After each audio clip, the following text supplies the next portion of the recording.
บรรยากาศแห่งความพิธีสมสื่นของปวงชนลาวทั้งชาติที่พร้อมเฉลิมฉลองวันสถาปนาสมโภชครบรอบ50 ปีรัฐบาลรัสเซียได้ประกาศข่าวดีอย่างเป็นทางการโดยยืนยัน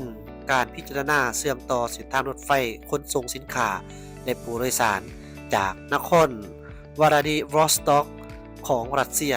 ผ่านสาธารณรัฐประชาชนจีนเข้าสู่สปปลาวซึ่งโครงการนี้ถือเป็นบาทเก่าวสำคัญในการยกระดับยุทธศาสตร์แลนดิ้งของลาวให้ก้าวใกล้สู่ระดับทวีปการประกาศดังกล่าวถือเป็นของควรอันล้ำค่าในโอกาสที่สปปลาวร่วมเฉลิมฉลอง3วันอันสำคัญของศาสตร์อย่างฟุดฟื้นคือ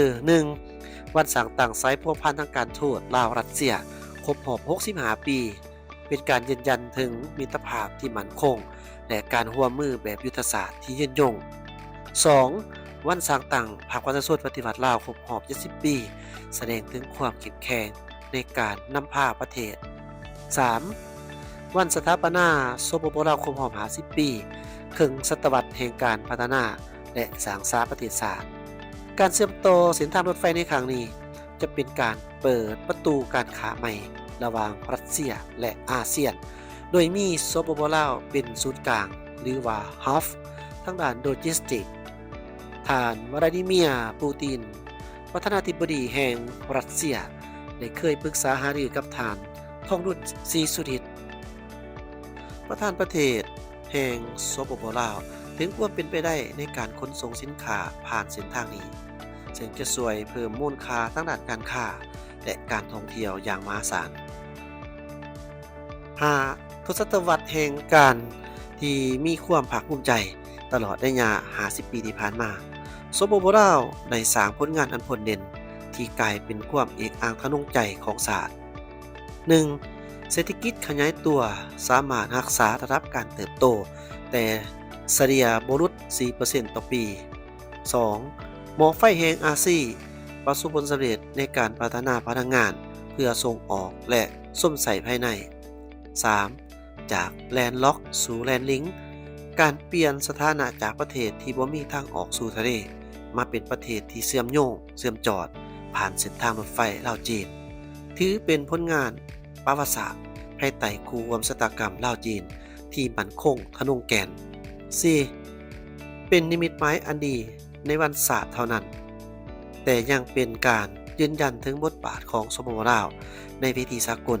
ที่พร้อมจะก้าวไปข้างหน้าอย่างบ่หยุดยั้งวันที่30 พฤศจิกายน 2025ที่ผ่านมานี้บรรดาการนำขันสูงภาครัฐนำโดยฐานทองรุ่นศรีสุริตประธานประเทศฐานสนใจศรีบันดอนนายกรัฐมนตรีฐานชัยสมพรพรหมิหารประธานสภาแห่งชาติพร้อมด้วยภรรยา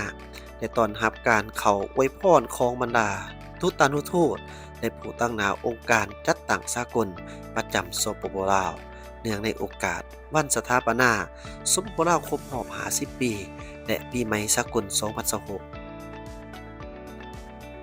ท่านเอรีโอวาน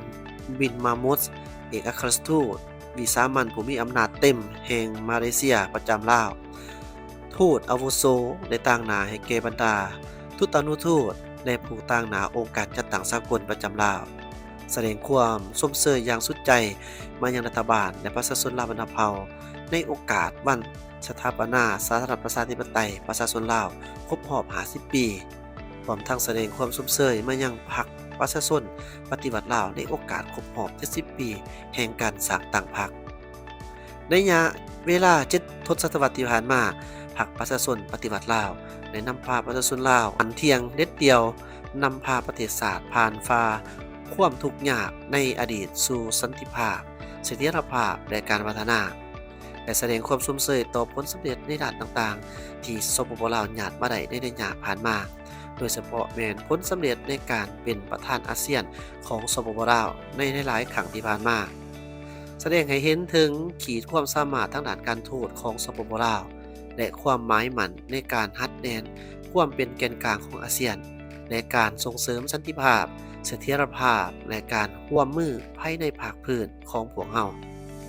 นายกให้เห็นการเคลื่อนไหวเวียกงานและการร่วมกิจกรรมต่างๆของบรรดาทูต ตานุทูตอยู่นครหลวงเวียงจันทน์และบรรดาแขวงในขอบเขตทั่วประเทศ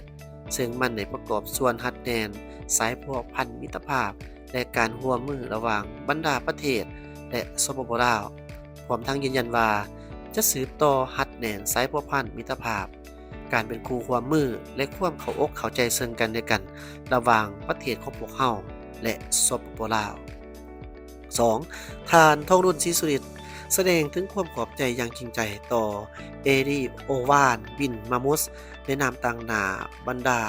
ทูตตานุทูตและผู้ต่างหนาองค์การจัดตั้งสากลประจำสปปลาวที่ได้มีคำเว้าที่จบงาม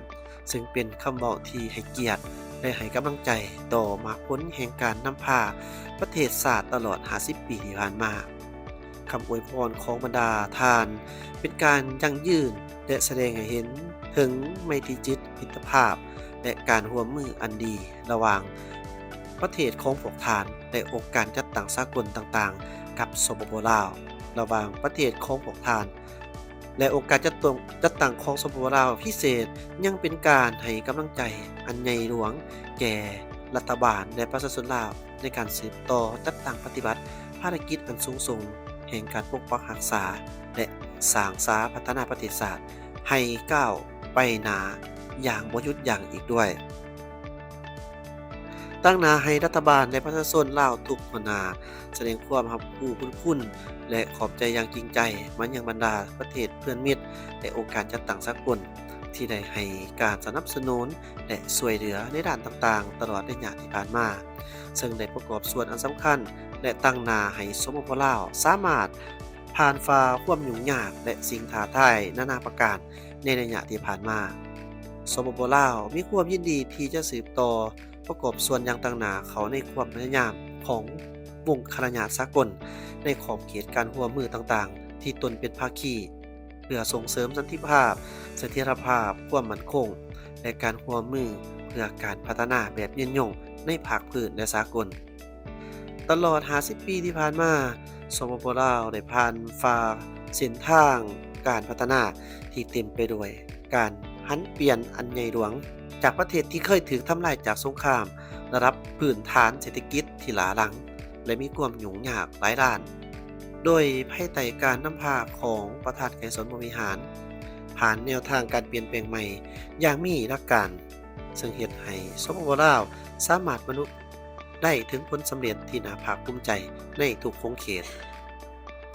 นับตั้งแต่การยกระดับชีวิตการเป็นอยู่ของประชาชนและการสร้างพื้นฐานโครงสร้างที่สำคัญหลายด้านเพื่อการพัฒนาที่ยืนยงและมั่นคงในระยะยาวในโอกาสปีใหม่สากล2026ที่จะหมุนเวียนมาถึงในมุมมองนี้ฐานทองหล่นศรีสุริตน์ยังได้ตั้งหน้าให้ประชาชนลาวทุกทวนหน้าอวยพรใส่อันประเสริฐมายังบรรดาทูตตานุทูตและผู้ตั้งหน้าองค์การจัดตั้งสากลประจำลาวจงมีสุขภาพเข้มแข็งมีความผาสุกและประสบผลสำเร็จในหน้าที่เวียกงานอันมีเกียรติของทานพร้อมทั้งจงความจื่อยามถามข่าวอันอบอุ่นและพรใส่อันประเสริฐไปยังประมุขรัฐหัวหน้ารัฐบาลและประชาชนของบรรดาประเทศก็คือการนำองค์การจัดตั้งสากลที่บรรดาทานเป็นตัวแทนมาณโอกาสนี้ด้วยพร้อมทั้งอวยพรให้ประชาชนของทุกประเทศในโลกนี้จงมีความสุขมีความผาสุกมีความก้าวหน้าและดำรงชีวิตอยู่ร่วมกันอย่างสันติสุขอวยพรให้สันติภาพมิตรภาพในการร่วมมือเพื่อการพัฒนาระหว่างสปปลาวกับบรรดาประชาชาติในโลกจงยืนยงตลอดกาล